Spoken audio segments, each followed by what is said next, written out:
আহারে জীবন, মুহূর্তেই শেষ হয়ে গেল এক পরিবারের সবাই। মর্মান্তিক এই ঘটনাটি ঘটেছে কক্সবাজার চট্টগ্রাম মহাসড়কে। খবর নিয়ে জানা গেছে, চকরিয়ার চট্টগ্রামমুখী যাত্রীবাহী মার্সা বাস ও কক্সবাজারমুখী একটি মাইক্রোবাসের সংঘর্ষে ৫ জন জীবন হারিয়েছেন, আহত হয়েছেন আরও ২ জন। হতাহতরা সবাই একই পরিবারের সদস্য, তবে তাৎক্ষণিকভাবে তাদের পরিচয় জানা যায়নি। নিহতদের মধ্যে ৪ নারী ও একজন নবজাতক রয়েছে।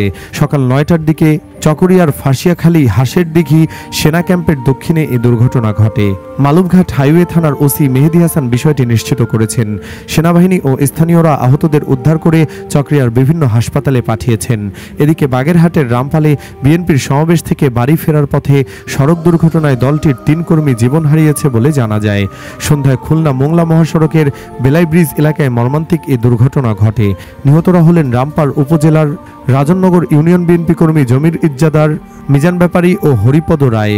তারা বিকেলে ভাগা বালুর মাঠে অনুষ্ঠিত বিএনপির কেন্দ্রীয় গবেষণা বিষয়ক সম্পাদক কৃষিবিদ শামীমুর রহমান শামীমের এক নির্বাচনী সভা শেষে মোটরসাইকেলে করে বাড়ি ফিরছিলেন।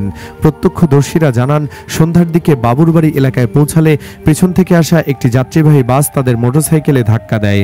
এরপরে পেছন থেকে আরেকটি ট্রাক চাপা দিলে ঘটনাস্থলেই ৩ জনের করুণ মৃত্যু হয়।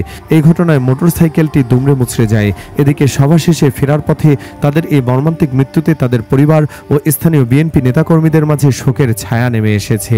রামপাল উপজেলা বিএনপি সভাপতি হাফিজুর রহমান তুহিন বলেন, সড়ক দুর্ঘটনায় যে ৩ জন প্রাণ হারিয়েছেন তারা আমাদের দলের নিবেদিত প্রাণকর্মী ছিলেন। একটি দলীয় সভা থেকে ফেরার পথে তারা দুর্ঘটনার শিকার হন।